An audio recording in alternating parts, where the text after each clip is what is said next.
on, everyone? My name is Donovan, and tonight I want to share with you my full review of the Kospet Optimus Pro. This is a watch I've been using for roughly around a month now, and I gotta say that, in my opinion, this is definitely the best full Android smartwatch that I've ever used. And that's saying a lot because I've used a lot of full Android smartwatches over the course of time, and this one is absolutely fantastic. Now, it is definitely not a perfect smartwatch, so let's just get that right off the bat. So I'm going to talk about some of the things I love, some of the things I think can still be improved with these Android smartwatches, because there's still a lot of room for improvement, but this is definitely a step in the right direction for Kospet. So this is the Kospet Optimus Pro. You can pick it up right now down here at gearbest.com. Whoop, let's get that out of here. And you can see that it's available for $166 on their website. Here it runs through some of the specs, which I also think is fantastic. But one of the things I want to mention here are some of the network bands that it supports. So I've been using it on 4G LTE for roughly around 2 out of the, I think I've had it for about 4 weeks now. So for the last 2 weeks I've been using it 4G LTE on T-Mobile here in the US, and you can see it does support a number of bands. So it does support all the LTE bands that you would need for AT&T, T-Mobile if you live in the US. If you live outside the US, there's a good chance it will also support the network bands, but you can see I have really good signal. I do also have it connected up to the phone I'm using right now to make this video, which is the Google Pixel 3a XL, and it's been working great with that. So I'm not going to run through the software in this video because I did that in my first impressions video, but really I just want to talk about some of the things I really like about it. So let's go ahead and jump right into that. So first thing I already mentioned, the price. I also really like the build quality. So this is in comparison to the Kospet Hope.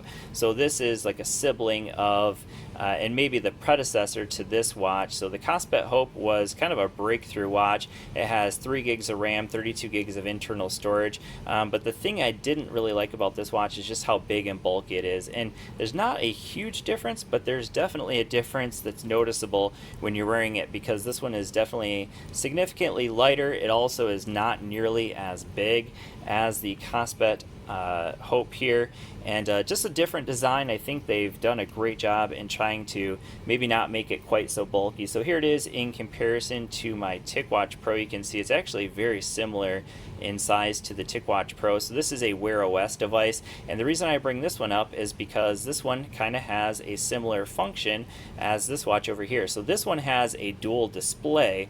So it has an LCD display over top of a AMOLED display, whereas over here, in order to get extra battery life, it has something called long standby mode. So long standby mode basically just uses a different lower power processor, and when you go in here, it's going to let you know that it's going to give you a warning and say, hey, you're going to turn off a bunch of functions when you do that, and you will actually turn off a lot of functions. So you'll no longer be able to use Wi-Fi, Bluetooth, things like that. But what you can still use down here is you get your sport recording, your step counter, your heart rate, so it's going to track your calories still, and also notifications. So all those work very well.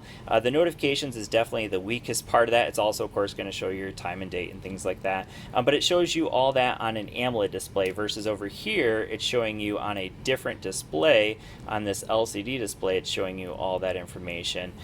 Here, it's showing it to you on an AMOLED display. Now, one of the things I would say is a negative of that long standby mode is the fact that it's actually a lit up screen all the time. So if you're going to sleep, this is not a big deal. If you're using this in essential mode, that LCD display you won't be able to see while you're trying to sleep. But here, the AMOLED display will still always be lit up during that long standby mode. But the great thing about that is it gives you about 10 plus days of battery life when you turn it on to that mode, which is fantastic. So if you're ever in a pinch, you of course can turn on long standby mode, and you can make the battery last seemingly forever. So over a course of like 12 hours, it only goes through about 1% battery in that time using that long standby mode.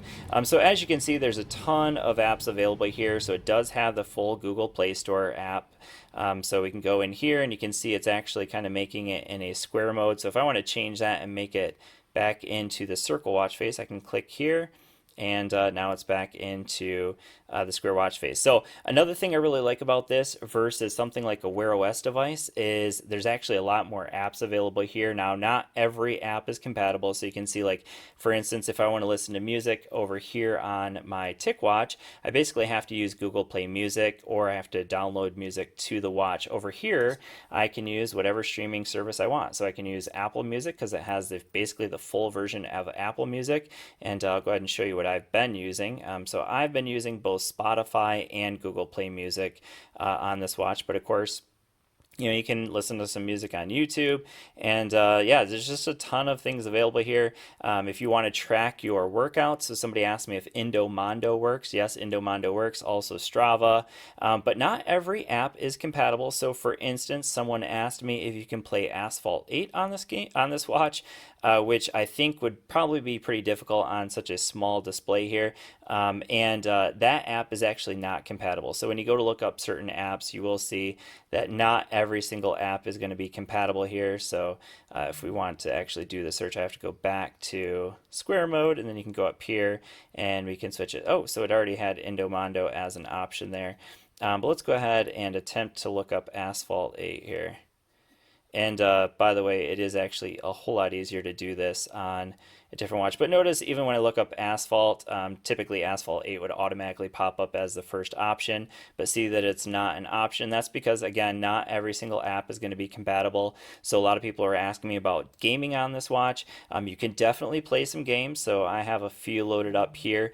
Oh, and for instance, if I come down here, let's go back into the apps. You'll notice that someone asked me if Subway Surfers would work with it. Well, Subway Surfers actually is not compatible with this watch, but for some reason, Subway Princess Runner, which is very similar, does actually work on the watch. But let's go ahead and go into Temple Run so you can see that it does work, and for some reason it flips the screen, so I'm not really exactly sure why it does that, but it does. And then you can go ahead and play the game on the watch. So yeah, you can go ahead and play some almost full versions of games. You have 32 gigs of storage available here on the watch, so that's pretty awesome. And 3 gigs of RAM, so that's another thing I really like about it. There is also a camera on this watch, 8 megapixel. It's honestly not that great. And as you can hear probably there is a speaker on the watch, but let's go ahead and you can see that even the accelerometer here works, the gyroscope, all that is working here on the watch, and you can see touchscreen. Kind of did that on purpose just to show you. All right, so there we go.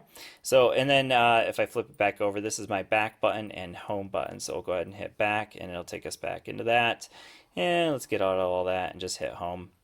All right, so you can see that games do work just fine on here. So I just threw a couple on here just to show some of the games that are compatible. Obviously, if you just want to play a quick game of solitaire, you can play that, chess, things like that. But then also games that really only require, if you think about it, like, for instance, NBA Jam, that requires at least two functions, and that's really hard to do on a small watch face. So you're going to want to do a game that really only requires one movement. So like Temple Run 2, that's a game that you can do with just a single finger, and you're not going to cover up your entire screen while you're trying to play. So that's definitely an option here. In terms of fitness tracking, let me just go ahead and show you what they have for fitness tracking. I would definitely recommend, so basically if you slide over here from the right, so we'll go ahead and slide from the right once and then slide again. And this is going to take us into our fitness app. It is also available. If I come over here, there is an option for the fitness app as well.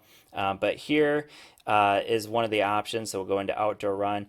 But notice it doesn't really have any option for GPS. This actually has really accurate GPS. So this has GPS, GLONASS, Baidu, and basically every kind of GPS that's out there is available on this watch. So the GPS is very accurate. Unfortunately, when you use this tracking workout option, it doesn't use the GPS, which is really silly.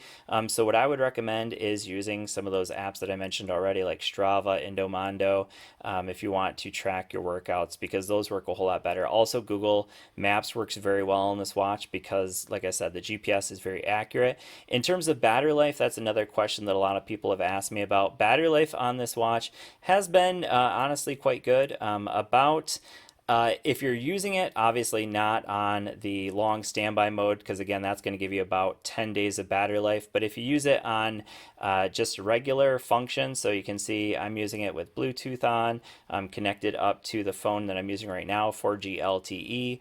And then if I scroll over here, you can see that I have my raise to watch face that's on right now. This is the brightness. I have it mid brightness. We also have my syncing to get my notifications, GPS, Bluetooth, Wi-Fi, all turned on. And basically, when you're using all those functions, just like you would use it as a phone, in that case, I'm getting about a day to a day and a half of battery life. I can definitely get through a full day. I can maybe stretch it out to a day and a half, but certainly not 2 full days. So that's not bad considering everything that I'm doing here on the watch. And again, this only has an 800 milliamp hour battery, which is actually huge for a watch. But to get through a day and a half battery life is not really all that bad. But let's go ahead and talk about some of the things that I'm not a huge fan of with the watch. So obviously, this 8 megapixel camera is not super great. I mean, you can use it if you're kind of, in a pinch or something. But having it here on your wrist, so let's go ahead and put the watch on my wrist. When you have it on your wrist, it's really kind of hard you have to like put your wrist down and then kind of turn until you get it in the right spot. So it's not really the greatest option for, you can see there it is. So I can look at some of the things on my computer, but anyways, yeah, it's just not a great option for a camera, but at least it's there. You have it there to use. But then another thing I'm not really fond of, and this is something I think they really need to adjust here, is that there's really no way to move any of these apps around. So basically, they just put the apps where they put the apps, and you can't really move them. So that would be one thing that I would like to change about it. However, let me just mention that you can get stock launchers on this. So just like you can get a stock launcher on your Android phone, there are stock launchers out there for Android smartwatches, for these round smartwatches. So I'll leave a link down in the description for a group where they actually have a ton of custom watch faces that you can get for this. And if you want to change the watch face, you just simply come in here, and you can also download a bunch of watch faces out on the internet. So I'll leave also a link to some great places where you can get some watch faces for these for these Android smartwatches slash, yes, they are phones. They do of course have a speaker. So this one has a speaker down here, microphone up here. So both of those are available on the watch. Or actually, I think that might be backwards. I think this is the speaker, this is the microphone. I can't remember which. But either way, it does have both of them, so you can use phone calls for it. It does, of course, have Bluetooth, so you can connect up Bluetooth headphones and make phone calls that way as well. But again, here you can't adjust these apps, so I'd really like that to change. That's something they still need to fix. And then the other thing I think they still need to fix is the app that you use with it. So you're not going to see it connected up to my phone because, again, it's connected to the phone that I'm currently using. But this is the app that you use, WeWatch 2. It's actually an improvement over previous apps that you used with these devices, but there's not a whole lot going on here. So basically, you can adjust your step count, you can look up the device. So this is going to allow you to basically ping the device so you can find it if you lose it for some reason.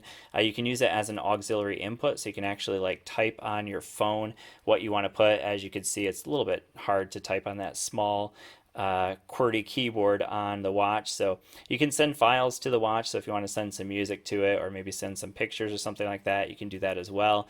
And then there's some other functions here, but the app is definitely limited. There's a lot of room for improvement with that app, in my opinion.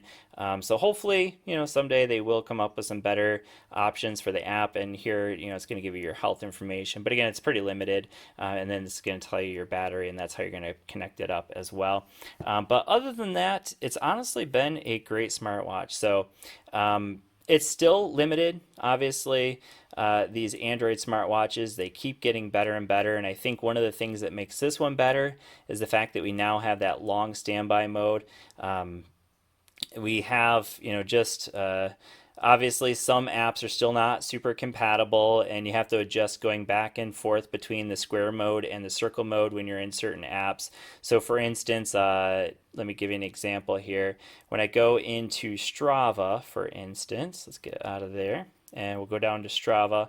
So Strava, which is what I like to use for tracking workouts with a Android smartwatch, it doesn't work real well in the square mode, or in the circle mode full mode. And so if I switch it over here to the square mode, I can actually track a workout now. So I can go in here plus and hit record activity, and it's gonna pick up my GPS and start working. So that is really great. But again, the apps, when you're using certain apps, you're gonna have to switch back and forth between the square mode and circle mode to get it so that it fits your screen right. But overall, still a fantastic watch. Definitely one I would recommend. And again, I would recommend also checking out some of those stock launchers that I mentioned in the Round Android Smartwatch community, and then also some of the custom watch faces if you do decide to pick this up. Also, I will mention here, the notifications here aren't great. They do give you notifications, but they're not the most useful. So can the price $60 be cheaper? And that's all I can see. I can't really see anything other details about that. But anyways, quick look at the Kospet Optimus Pro. If there's any questions you have about the smartwatch that I probably didn't address, because I'm sure there's plenty of things I didn't address in this video, let me know down in the comments. Thanks for watching. I hope this video has been helpful for you, and I will see you all in the next one. Peace.